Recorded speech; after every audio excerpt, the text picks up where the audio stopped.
നമസ്കാരം സാർ. ആ ഡേവിഡ് ഉണ്ടോ? ഓ അകത്തുണ്ട്. വർഗീസ് ഇവിടുന്നില്ലേ?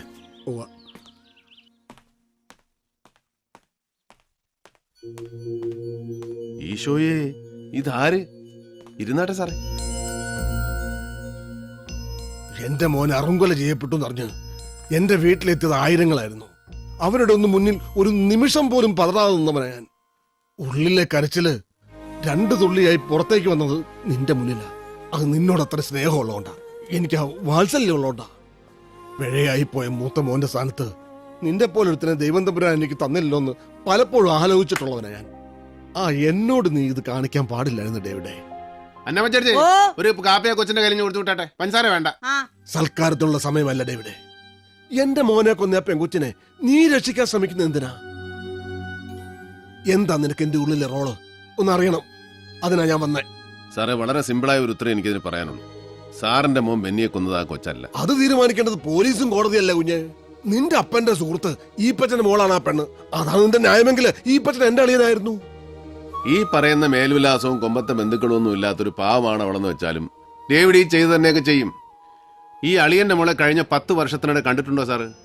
കണ്ടാൽ തന്നെ അറിയോ? അതിനെ അന്വേഷിച്ചിട്ടുണ്ടോ? അത് എവിടെ എങ്ങനെ ജീവിക്കുന്നു? ആ കാപ്പി അങ്ങോട്ട് വിടുവച്ചേ. നീ അവിടെ വന്നേ. സാറേ ദേ നോക്കേ, ഏതാണ്ട് ഇതേ പ്രായമുള്ളൊരു കൊച്ച്. ഇത് തന്നെയാണെന്ന് വെയ്. കൂടപ്പിറപ്പുള്ള സ്നേഹം എന്തെന്ന് അറിഞ്ഞിട്ടില്ലാത്തൊരു പെൺകുട്ടി, അപ്പനും അമ്മയില്ലാത്ത ഒരു അനാഥ. മുഴുവൻ സ്നേഹം കൊടുത്ത് അവൾ സ്നേഹിച്ച് അവളുടെ കൂട്ടുകാരിയെ പഴിപ്പിച്ച് ചൊരുത്തം കൈമലത്തി കാണിച്ച് ചങ്ങുപോയി. ആ കൊച്ച് ഹോസ്റ്റൽ ബിൽഡിങ്ങിന്റെ മണ്ടേന്ന് ചാടിച്ചത്തു. ഈ ഒരുത്തനെന്ന് പറയുന്നതേ പോൾ സാറിന്റെ പുന്നാരമോൻ ബെന്നിച്ചനാ. അവനെ അങ്ങ് തീർത്തേക്കാവെന്ന് വെച്ചൊരു കൊച്ചുപിച്ചാത്യമായിട്ട് അവൾ ഇറങ്ങുന്നു. അവളെ തന്തയ്ക്ക് പറഞ്ഞ അസല് കോട്ടയം നസറാണി പെണ്ണ. അവളാ ഗുണം കാണിക്കും, അത് ചോരയുടെ. പക്ഷെ അവൾ ചെയ്യാൻ ഉദ്ദേശിച്ച കാര്യം അവൾക്ക് തന്നെ മറ്റാരോ ചെയ്തായിരുന്നു.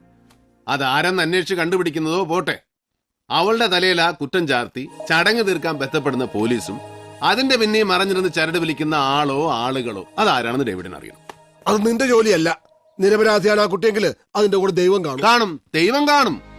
ദൈവം പക്ഷേ കോട്ടയം ബസ് സ്റ്റാൻഡിൽ വന്നിറങ്ങി ഒരു ഓട്ടോ വിളിച്ച് നേരെ പോലീസ് സ്റ്റേഷനിൽ പോയി മൊഴി കൊടുക്കൊന്നുമില്ല. അപ്പൊ അദ്ദേഹം ചില ആളുകളെ ചുമതല ഏൽപ്പിക്കും. ഈ കേസിൽ പുള്ളി പോസ്റ്റ് ചെയ്തിരിക്കുന്ന ഡ്യൂട്ടി ഓഫീസറാ ഞാൻ. അധിക നാൾ നീളുകയല്ല, നിനക്ക് കഴിയല്ല അതിനെ മറയത്ത് നിർത്താൻ. ആര് പറഞ്ഞു സാറേ മറയത്താന്ന്? അതിന് ഞാൻ നല്ല വെട്ടത്തല്ലയോ നിർത്തിയിരിക്കുന്നേ.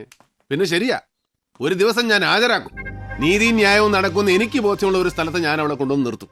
എട ചെറുക്ക, ഈ അവിവേകം കൊണ്ട് നീ സൃഷ്ടിക്കുന്ന ശത്രുവിന്റെ പേര് MC പോൾ എന്നാവുന്നത് നിനക്ക് ദോഷം ചെയ്യും. അതൊരു ബഹുമതിയാ, എനിക്കല്ല. മലങ്കര കോൺഗ്രസിന്റെ മാർപ്പാപ്പ MC പോളിന് അഹങ്കാരത്തോടെ പറയാം, എനിക്കൊരു ശത്രുവുണ്ട്, ഡേവിഡ് ജോൺ കൊട്ടാരത്തിൽ നിന്ന്. എനിക്ക് പക്ഷെ മറിച്ചാ തോന്നുന്നേ. ചിരക്കൂടെ മൂക്കാനുണ്ട് പോൾ സാറേ നിങ്ങൾ. മോനെ കുത്തിമലത്താൻ പോയവിടെ കയ്യിൽ നിന്ന് കാപ്പി വാങ്ങിച്ചു കുടിച്ചോണ്ട് പോകുന്ന പോക്ക് കണ്ടില്ലയോ? ഈ രാജ്യത്തെ ഏതൊരു അഭിഭാഷകന്റെയും സ്വപ്നമാണ് സുപ്രീം കോടതിയിൽ തന്റെ പ്രാവീണ്യം തെളിയിക്കുക എന്നത്. ആ മഹത് സ്വപ്നം 4 നൂറ്റാണ്ട് കാലം പ്രാവർത്തികമാക്കാൻ കഴിഞ്ഞ ശ്രീ നാരായണ സ്വാമി അദ്ദേഹത്തിന്റെ അഭിഭാഷക വൃത്തി ആരംഭിച്ചത് കോട്ടയം ജില്ലാ കോടതിയിലാണ് എന്നുള്ളത് നമുക്ക് അഭിമാനകരമാണ്. അദ്ദേഹത്തെ ആദരിക്കുന്ന ഈ ചടങ്ങിൽ പൊന്നാട അണിയിക്കുവാനായി ബഹുമാനപ്പെട്ട ഹൈക്കോടതി ചീഫ് ജസ്റ്റിസ് ശ്രീ ഭഗത് ചന്ദ്ര യാദവ് അവർകളെ ഞാൻ ആദരപൂർവ്വം ക്ഷണിച്ചുകൊള്ളുന്നു.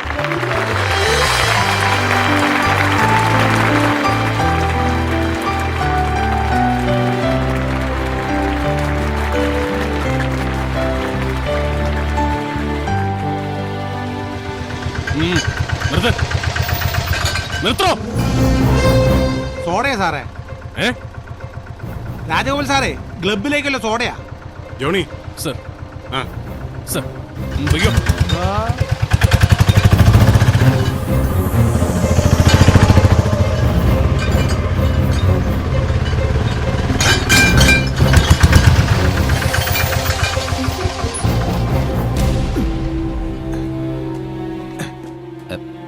ചേട്ടാ, അടുക്കളയിൽ ആരുമില്ലല്ലോ. എല്ലാരും പ്രസംഗം കേൾക്കാൻ പോയിക്കുവാ, എളുപ്പമാവട്ടെ.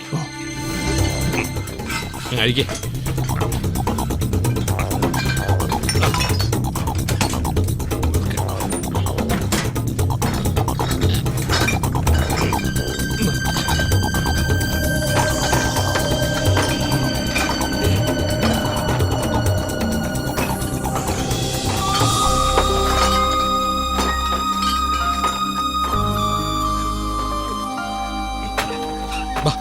വേഗം ഇറങ്ങി വാ വാ ഇനി വാ ചെല്ല് ഇതിലെ പോ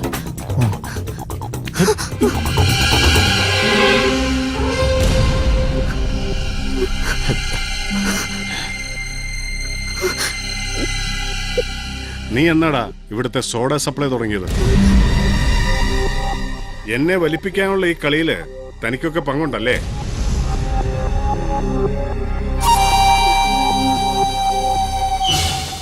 വാടിയുടെ മാറിക്കിടാ.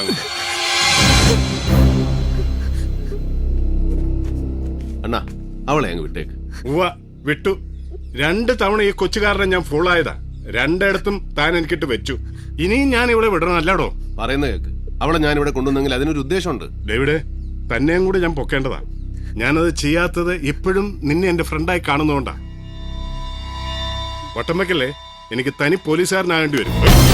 അതിനു മുമ്പ് ഞാനൊരു തനി കോട്ടയം കുഞ്ഞച്ചനാവൂ. സുഖു, സ്റ്റോർ റൂമിന്റെ വാല തുറക്കണം.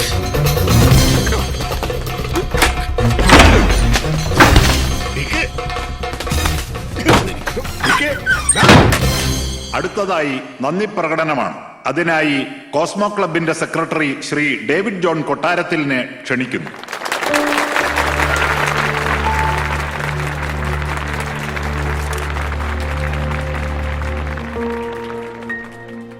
നീതിപീഠത്തിന്റെ പരമോന്നതിയിൽ ഉപവിഷ്ടരായിരിക്കുന്ന നിരവധി പേർക്ക് മുന്നിൽ അഭിഭാഷക വൃത്തിയുടെ അന്തസ് എന്നും ഉയർത്തിപ്പിടിച്ച് കർമ്മബദ്ധരായവരുടെ മുന്നിൽ ഞാൻ എന്താണ് പറയേണ്ടത്?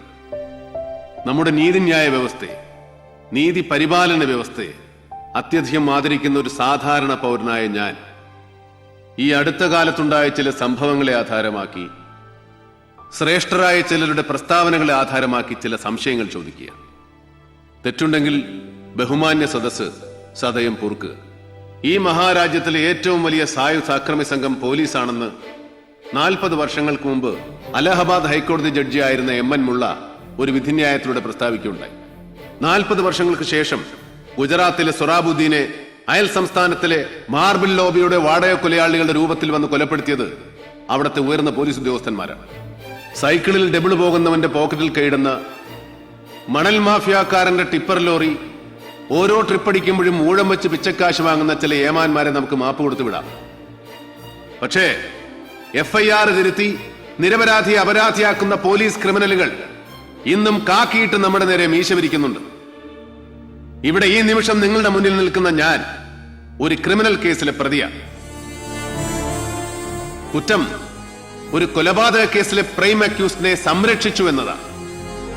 കൊലപാതക കേസിലെ പ്രതി എന്ന് പോലീസ് പറയുന്ന പെൺകുട്ടിയെ സംരക്ഷിച്ചു എന്ന് ഞാനതിനെ തിരുത്തും. ആ പെൺകുട്ടിയെ ഈ സദസ്സിന് മുന്നിൽ ഞാൻ ഹാജരാക്കുന്നു. ബഹുമാന്യ നീതിപതികളെ, നിങ്ങൾ അതിന് സാക്ഷിയാണ്.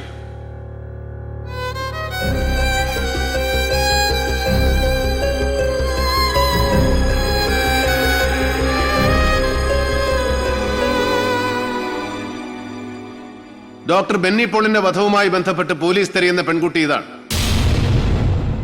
ഉത്തരവാദിത്തപ്പെട്ട ഏതെങ്കിലും ഉദ്യോഗസ്ഥൻ ഇവളെ അറസ്റ്റ് ചെയ്യാം. പക്ഷേ അത് അവളുടെ നിരപരാധിത്വം തെളിയിക്കാൻ വേണ്ടി ആകണമെന്ന് മാത്രം.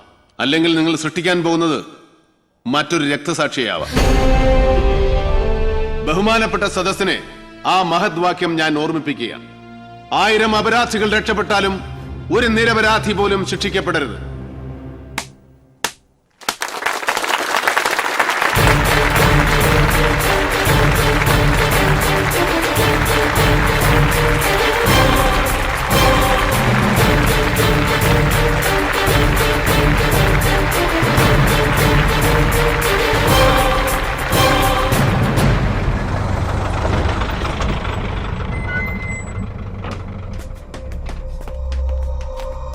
ഇങ്ങോട്ട് ഇറങ്ങടി,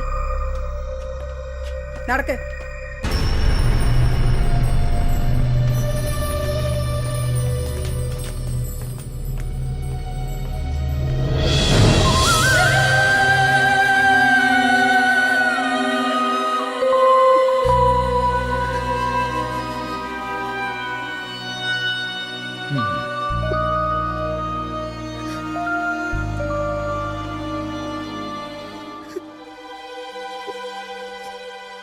ധൈര്യം കൈവിടരുത്.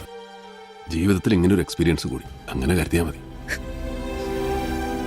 എനിക്കൊരു ധൈര്യമില്ല സാർ ചേച്ചി, പേടിയാവുക.